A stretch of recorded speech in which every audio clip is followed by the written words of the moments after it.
Hey guys, Tenacious Thunderbird here to bring you a new video. First of all, I want to get this out of the way. I do apologize for not uploading Friday or Monday. Just a couple of things happened where I just didn't have the time to upload and bring the video that I wanted.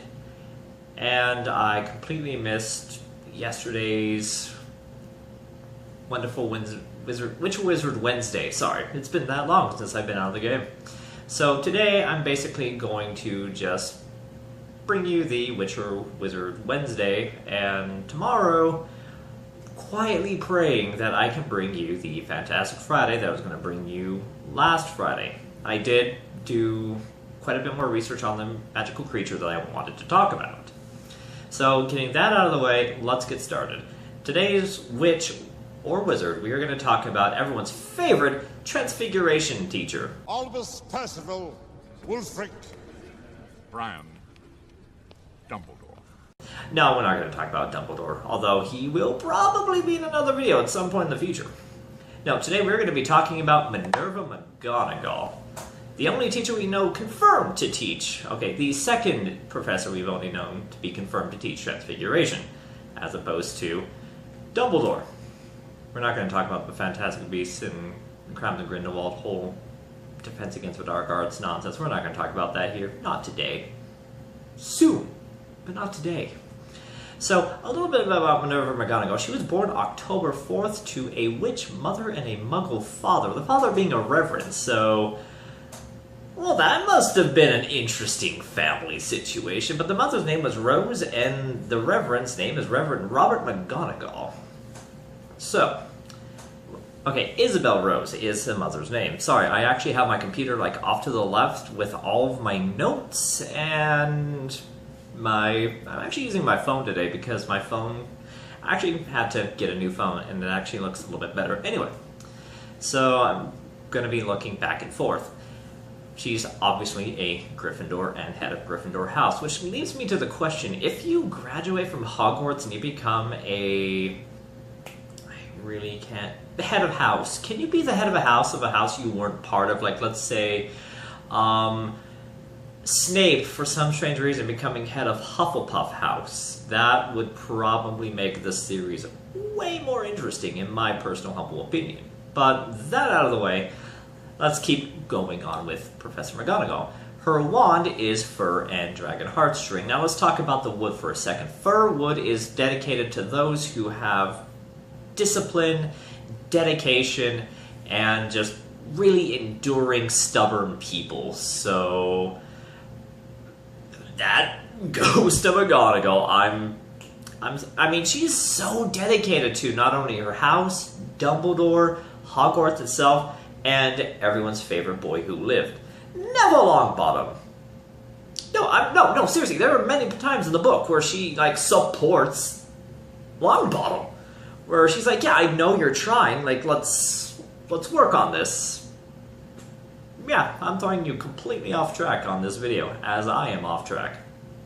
So, Dragon Heartstring, as some of you may know, produces the most powerful brand of magic. I would definitely say it would be the Phoenix that does that, but, I mean, you got the Ukrainian Iron Belly, and the Swedish North Snout, and the Norwegian Ridgeback.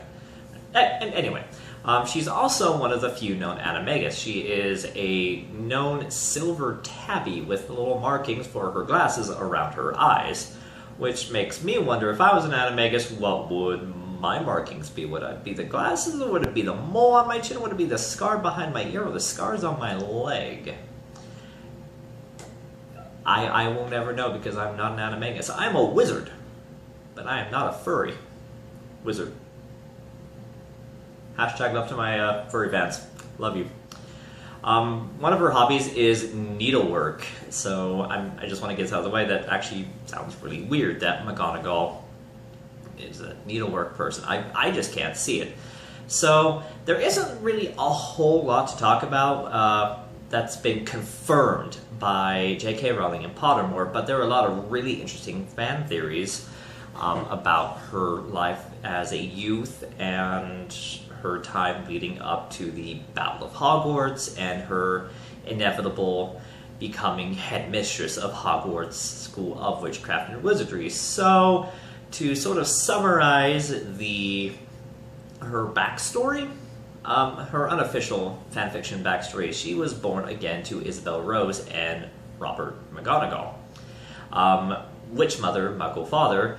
So Isabel ended up hiding her secrets, well, her magic from her Muggle husband for several years until inevitably she got pregnant and just couldn't stand not being around her kind, and inevitably had said, "Hey, honey, I'm a witch."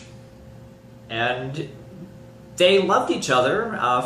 There, in the fan fiction at least, there was no sign that they had gotten separated or anything. They actually went on to have more kids, according to the fan fiction, which I think is kind of cool. They are all magical. At least to my knowledge, they had. I know at least one of her brothers had obtained magical abilities. So, they're growing up being taught that you can't use your magic, so in front of your dad, because one, your dad is a Muggle, and two, he is a Reverend. So let's kind of keep that a secret, so your dad doesn't go off the handles. I mean, I'm sure he was a cool dude. Pretty sure. I hope. So, inevitably, as we all know, she had eventually gotten her acceptance letter to Hogwarts School of Witchcraft and Wizardry from the then headmaster, Armando Dippet.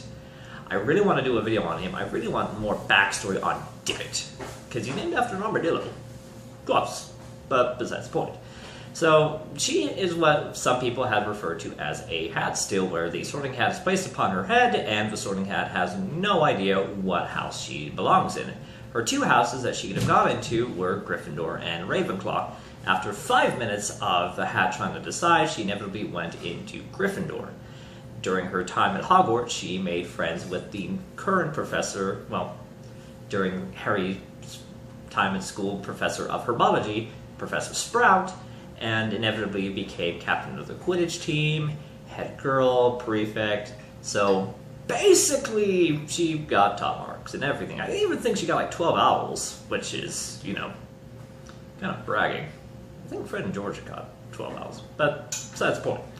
Inevitably, she had to graduate Hogwarts, and everyone's, get a ministry job, and she was kind of up in the air. According to the fanfiction, she actually, during her time during school, had fallen in love with a Muggle boy. So, the history repeating itself.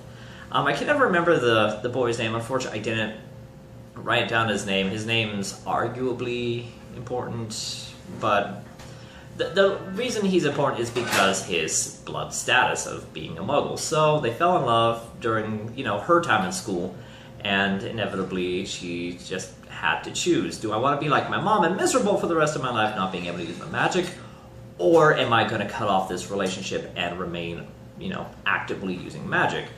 Unfortunately, with great heartache, she ended up breaking off the relationship with the Muggle farmer boy. So she spends several years, I even think a few decades, just miserable and just completely diving into her work so she doesn't reflect on the decision that she made and not cry.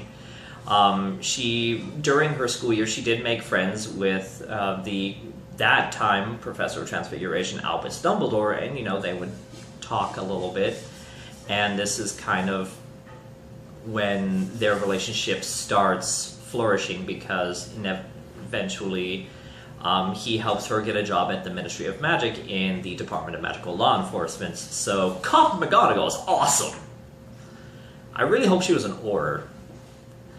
But we're not entirely sure what her job during the magical law enforcement career was, but we do know that she helped support the original Order of the Phoenix. While, according to the fan fiction or fan theories, she was never an official member, but she did do recon for the Order because of her Animagus cat form. During her time in the Department of Magical Law Enforcement, one of her boss, whose name escapes me as well, and I'm trying really hard not to look at my computer screen, so I'm pretty sure his name's on there too, but he falls in love with her, and just her entire time there is just no, I'm not looking to settle down. And eventually, she says yes, and they get married, and everything goes well until roughly around the same time, her baby brother dies, and shortly after, so does her new husband. So, yet again, she dives, she kind of just locks herself away. She's just at work, and she eventually gets a letter from now headmaster of Hogwarts School of Witchcraft and Wizardry, Albus Dumbledore, to come and teach the new Transfiguration class because, well, they need a position to be filled because he is now headmaster and the Transfiguration teacher is, well, now boss. And this is another example of when their friendship really flourishes because at one point, Professor McGonagall is just sitting in her office and she just breaks down crying. I mean, she's lost her husband, she's lost her brother, and she's looking back at her first love, the Muggle boy, and just it all comes down on her, and Dumbledore notices this, and two really seclusive people who are, they don't open up, just let everything out. She talks about her childhood, everything she had to go through since graduating from Hogwarts, and Dumbledore talks about losing Ariana, his fight with Aberforth that led to the death of his sister, his parents dying, his relationship with Grindelwald. Interpret that any way you want. And these two people became even closer friends. Now that we've gotten that out of the way, pretty much her time at Hogwarts during Harry's school days are basically pretty open. She opens up to the boy in sort of a sort of a mom figure to him, I guess, because she just sees something in him that's great and just cares about him so much because he sort of just embodies everything that she's held dear and has lost over the years, and he's lost his family, so there's this, I'm going to take you in to fill my void, I'm going to try to fill your void, but as a teacher she can't play favorite, so she still has to be firm. But prime examples that she sees him as a surrogate son and wants him to see her as a surrogate mother is our first example would be in the Philosopher's Stone when she goes out and buys him the best broom in existence at the time, the Nimbus 2001. Which, I mean, if that isn't a sign of some form of love, I don't know what is. Now, you could say it's because she's obsessed with winning, but you could have gotten basically any other broom, and Harry would have done great on it. But to get him the best broom is a clear sign that she loves him like a son. Another example that you see later on is in the Order of the Phoenix when Umbridge is just cracking down on everybody, and Minerva Mcgonagall is just like, I'm going to make sure he's an Auror. I don't care what you say. I mean, yeah, we can all agree that Umbridge is arguably the most hated character in the Harry Potter franchise, but I think it's more about, no, this is my son. He's going to be an Auror. We're going to do this. And then she sits down and gives him extra lessons so he can pass his owls, which he arguably does. I say arguably because Snape, Slughorn, teaching positions, that causes a bit of a problem. Well, not really a problem, but a bit of a mix-up as to how, what classes can you take. And the last example where you see McGonagall just show motherly love to Harry is in the Deathly Hallows near the Battle of Hogwarts scene, where she doesn't, if I remember correctly, doesn't really know that Harry's in the castle, just knows that he's making his way. And then, Snape's like, okay, someone's hiding Harry, step forward, if you don't, screw you, you're a horrible person, you're going to be punished. And Harry, throws off his disguise, like, hey, I'm here, how dare you stand where he stand, blah, blah, blah. And then McGonagall's like, alright, that is my cue to step up. That is okay, I'm protecting my school. Harry is here, things are about to happen. And she even looks at him and says, it's good to see you. What do you need to do? And Harry's just like, I just need as much time as you can get me, and McGonagall's like, all right, it's done. It is all yours. I'm giving you all the time you possibly can give and more. So pretty much after that, I mean, she does live the Battle of Hogwarts, and shortly after, to my knowledge, I'm going to say shortly because, I mean, who else is going to be qualified for the position of headmaster/headmistress than Minerva Mcgonagall? Closest staff member to Dumbledore, knows the in and outs of school, and just loves it with all her heart and soul. She inevitably hires Neville Longbottom to teach the herbology class, which I think is an amazing choice. I can't think of anyone else in Harry's year who would have been good at the lessons. So guys, thank you so much for watching. Again, I apologize that it's taking me so long to upload a new video. Like I said, just things have been a little bit busy. But guys, please leave a comment, like, and subscribe down below, and I will see you in the next video.